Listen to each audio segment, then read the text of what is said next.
যারা চাঁদাবাজি করতো এখন আর কোনো চাঁদাবাজ বলতে কোনো জিনিস নাই, কিন্তু আপনাদের মাধ্যমে জানতে চাই, অনেক জায়গায় কিন্তু অনেকজনে বলতে চাঁদাবাজ আছে, কিন্তু যে জায়গায় চাঁদাবাজ আছে আপনারা সাংবাদিকেরা কি করেন?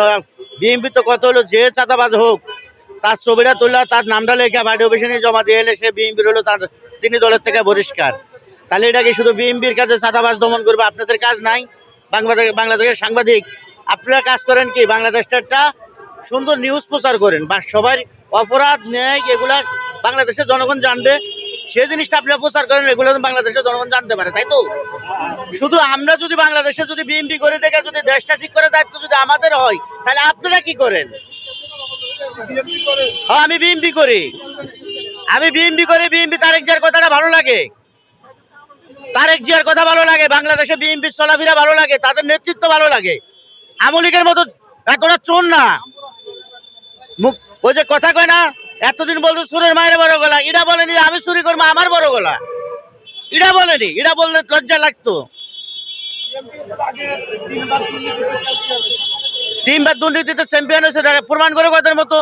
খালেদা জিয়ারও তো 2 কোটি টাকার জন্য একবার 5 বছরের সাজা দিচ্ছে, তারপরে যে মানুষ আপিল করে সাজা কমানোর জন্য, সে জায়গাতে তারা 10 বছর দিচ্ছে, তাহলে এটা একটা মামলার ভিতর চ্যাম্পিয়ন হয়ে গেল না?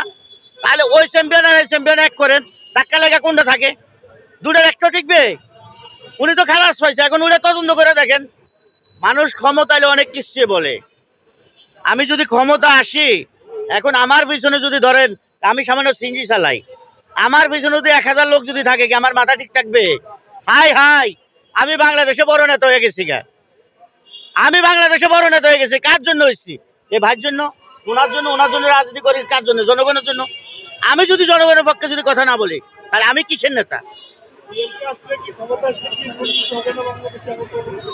আপনি বিএনপি আসলে দুর্নীতি যদি হয়, এই সময় যে বললেন, এখন আগে যদি বলেন, যদি একটা কথা আছে, গ্রাম্য ভাষায় একটা কথা আসছে, একটা ঘরে চোর ঢুকছে, এখন গৃহস্থ থেকে বলে কি, চোরা গেল রসি করে, আমি এলাম বড় ঘরে, দেখি চোরা কেমন করে।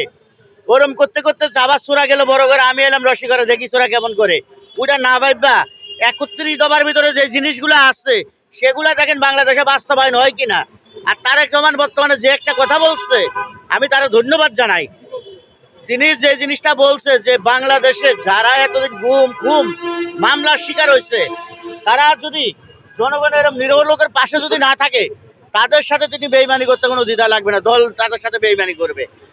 বিএনপি রাজনীতি হলো বাংলাদেশের জনগণের রাজনীতি, বিএনপি রাজনীতি হলো বাংলাদেশের আপোষের রাজনীতি। আপনি দেখছেন 10টা বছর জেলখানা যাচ্ছিল, কত কষ্ট করছে, 18 বছর পরে তারাকে বিএনপির নেতা জেলখানাতে পারিয়েছে, 18-19 বছর পরে। তারপরে দিও কিন্তু কোন লোক মাথা নত এই পর্যন্ত করেনি, ফাঁসটা আসতে গলায় দড়ি দিয়ে কিন্তু ফাঁসি দরজা যাইবো, কিন্তু তারপর দিয়ে অপরাধের কাছে কেউ নত শিকার হবে না। আমাদের রাজনীতি হলো কিন্তু বাংলাদেশের জনগণের রাজনীতি। আমি প্রয়োজনে জনগণের জন্য জীবন দেব, তারপরে তো কের জন্য আমি কার কাছে অন্যায় ভাবে না তো শিকার হবো না।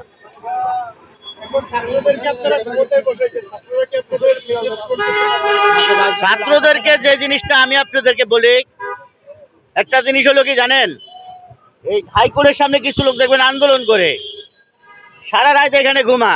একটা মানুষ ভাই এখানে যদি 1 ঘন্টা 5 ঘন্টা যদি থাকে, তার একটু পেশাব করে লাগে না? সে এখানে আন্দোলন করে, ওইখানে যে পেশাব করে। আপনি ওইখানে যে দাঁড়ান, কি এখানে আন্দোলন করে, এখানে পেশাবের গন্ধ কাটনো, এখানে আন্দোলন করতেছে, ওইখানে যে রাস্তা সাইড নষ্ট করতে এসছে। তাহলে ধরেন এখন বর্তমানে আরেক বলদ যাইতে এসছে, ওই পেশাব করতে বসে একটু পায়খানাও করে দিচ্ছে, যাইবার সময় লাগে গেছে পাই, বুঝছেন? আর ওই শালার ভূতে এমন ভাবে বাইরে দিয়েছে, ওই শালার ঘরে শালা তুই পায়খানা করছ, ওই শোরের ভূত তুই পায়খানা করছ। ও কিন্তু এমন ভাবে ভিড়াইতে এসছে, সারা শরীর মাইখা লাগছে। এখন উনি বলতে এসছে, কেমন বলদের বলদ, এমন ভিড়াইতে এসছে সারা শরীরে মাইখা গেছে। ওরা যে গালি দিতেছে এটা কিন্তু দেখে না। আর আমাদের বাংলাদেশে কিছু কিছু লোক আছে, ছাত্র মাথা গরম, তো ওরা কিন্তু আওয়ামী লীগের পাতে পাও দিতে এসছে। আরেকটা কথা বলি আপনাদের মাঝে, গ্রামে কিন্তু আমার মতো কিছু খারাপ লোক আছে, কি করে জানেন? পাখি আছে না, বিভিন্ন ধরনের পাখি আছে না, পাখি ধরার জন্য কিন্তু ফাঁদ পাকে, ফাঁদ পাতে দেয় আর সামনে কিছু আধার দেয়, কিন্তু ওইখানে কিন্তু পাখি গেলে মাথা দেখে ঠ্যাং দেয় কিন্তু আটকে যায়, খানিকক্ষণ দর পড়া, তারপরে কিন্তু কাটতেই পড়ে, ঠিক আছে? কিন্তু আওয়ামী লীগ এই ধরনের একটা ফাঁদ পাচ্ছিল বিভিন্ন জায়গায়, কিন্তু বিভিন্ন ধরনের বক্তব্য দিয়ে। আরে ভাই, আমরা কেন এখানে পাড়া দেবো? আমরা তো আপনাদের সাথে নেতৃত্বতে আপনাদের ব্যানার ব্যবহার করে আমরা আন্দোলন করছি, সংগ্রাম করছি। এখন আমরা যা কিছু করে আইনগত ভাবে করবো, আইনের মাধ্যমে করবো। এই যে আপনারা বর্তমানে যেসব ভাঙচুর করতেছেন, এগুলো তো ওরা তো চিন্তা করতেছে আমার একটা ভাঙছে, আমার যে এত বছর যে চুরি করছি, যে চুরির টাকা আছে, এই টাকা যদি আমি আরো 10টা করতে পারবো, এগুলা বাংলা আমি বাংলাদেশে প্রতিষ্ঠিত হইতে পারবো, দেখাইতে পারবো যে দেখেন বিদেশি করে দেখাইতে পারবো আমার কি অবস্থা করছে বাংলাদেশে। ঠিক আছে।